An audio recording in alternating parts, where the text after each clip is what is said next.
Hey guys, so I want to talk to you today about Second Amendment.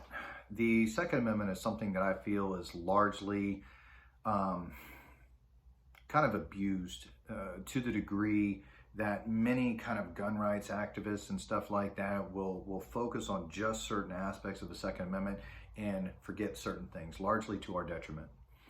Um, what I commonly hear the Second Amendment referred to is that it is the right of the people to bear arms and that these rights shall not be infringed. And while that is true, it is not entirely true. It is true that it's the right of the people to bear arms, but the why that is in the first part of the Second Amendment is by far more important. I went ahead and wrote it up here. It is a well-regulated militia being necessary to the security of a free state. The right of the people to bear arms shall not be infringed. Something that I kind of wanted to get into here is that militia. What are we referring to? Well, militia is a civilian populace that has been militarized to the degree that it can provide buffer and support militarily for a standing army. So when we're talking about a militia, let's look, for instance, at the Ukraine. Russia amasses, a foreign nation amasses troops on their border. They come in, they push back against the standing military of Ukraine, and Zelensky then has to call up arms for military-age males and say, hey, I need all you guys who are of sufficient age and health and stuff to take up arms and to repel this foreign force. That is a militia, okay? It is a civilian populace that has been armed to the degree that it can push back against the standing army. So, and provide support and a buffer for your own nation's host army. So, that being said, what is the purpose of the militia according to the Second Amendment? Well, it's for the security of a free state. You see, built into the Second Amendment is the reason why, less so than the how. The how is the right to bear arms. But the reason why is far more important. Being necessary for the security of a free state. The idea that it is necessary means that it is not just a right, it is a responsibility. Many times we have individuals that want to sit back and talk about this a Bill of Rights, and this is my right, it's my right to take up this arm, it's my right to have 30-round magazines and yada yada and all this stuff, and that's fine. I'm not disputing any of that. I don't disagree with you one bit. But more than that is built in certain responsibilities. It's this idea that it is not just your right to possess the arms sufficient to push back against a standing army, whether that be a tyrannical regime from within, as commonly is referred to within the Second Amendment, communities, but also to push back against a standing army that's from without as well. It is not just your right, it is your responsibility, because it is necessary for this militia to exist for the security of a free state. You see, it's not just what's in it for you as a civilian. I get to own this because it's my right. Built into those rights are certain responsibilities, like the fact that you are to be well regulated.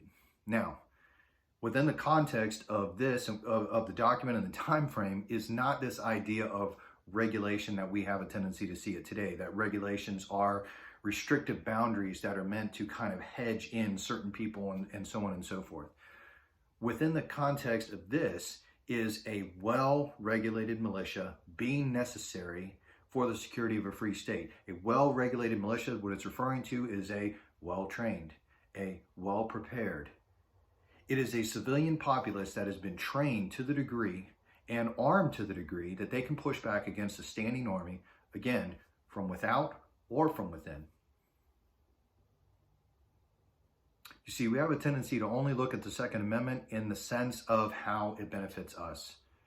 And that's largely as a result of our cultural way of looking at the world and our certain entitlements and stuff. And of course, as people on the right, we would never say we're entitled to anything. But in reality, we all feel entitled to certain things.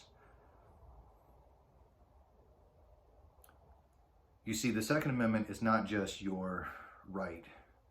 It's your responsibility. And if you use the argument that it is my right to own X weapon, then it is also incumbent on you to admit that it is your responsibility to not just own that weapon under the provision of the Second Amendment, but it is also your responsibility to know how to use that weapon. It is your responsibility to be in sufficient fitness that you can provide for the security of a free state. It is your responsibility to be an asset for the security of a free state and not a liability. You see, built into the Second Amendment is not just what you get, but also what you're to do because you have that right. You see, the Second Amendment protects your right to own weapons, yes, and sufficient military weapons such that you can repel a standing force.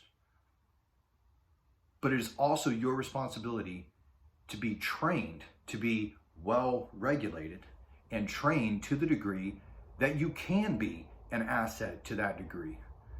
That you're not just some random dude sitting behind every blade of grass, as we commonly hear the World War II statement from the Japanese, that the reason that they didn't come into our shores was behind every blade of grass would be an American with a rifle. But that's not really the Second Amendment.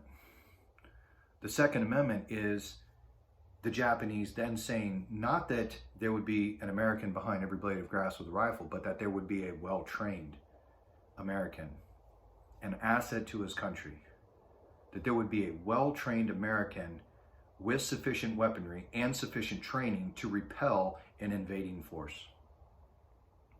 Again, from without or within.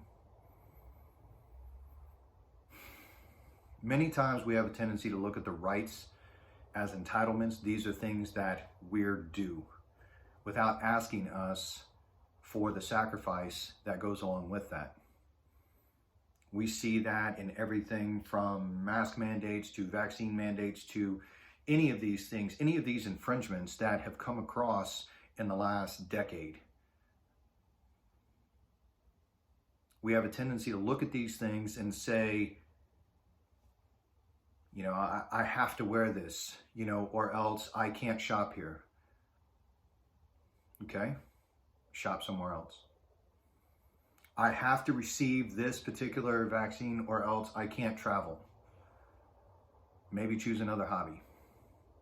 Maybe you can't work at this place. Okay? Your right is to not receive that. I don't have to receive certain inoculations, but maybe it costs me something. Maybe there are certain inherent sacrifices that I have to make.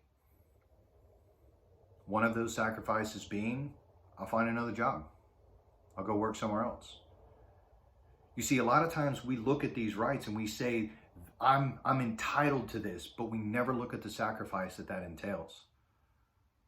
And built right into the Second Amendment is not just your right to bear arms, but your responsibility and the reasons why you're to have that right. The reasons why is to provide for, it is necessary for the security of a free state, and that you are to be well-trained, well-prepared, an asset to your nation. This is the highest form of patriotism. Regardless of whether or not you put on a uniform or not, you have a responsibility to be well-trained and well-armed. And if that encroachment does not come in your lifetime, it is your responsibility to pass those things on to the next generation. If you have become one of those individuals who has gone overseas and has seen conflict, it is your responsibility to pass those things on to the civilian populace. It is your responsibility to pass those things on to the next generation as well. So many things that we have a tendency to overlook, and you can look at all different aspects of this whole idea of being well regulated. It is not just being well trained in the use of your weapon, but well trained in tactics, well trained in communication, well trained in your own preparedness in medical, well trained in your fitness.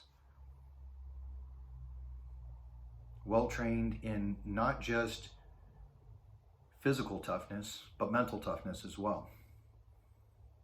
Such that when other areas of your life encroachments are made, you have the mental toughness to be able to say no, and to endure the sacrifice that comes with that.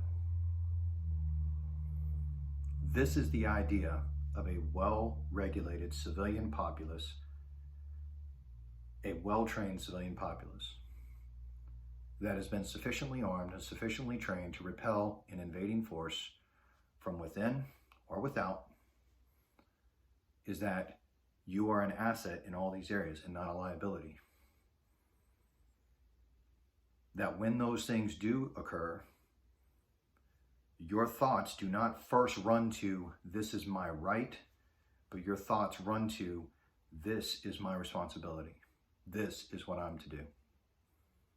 That's the idea of a well-regulated militia being necessary for the security of a free state. The right of the people to bear arms shall not be infringed.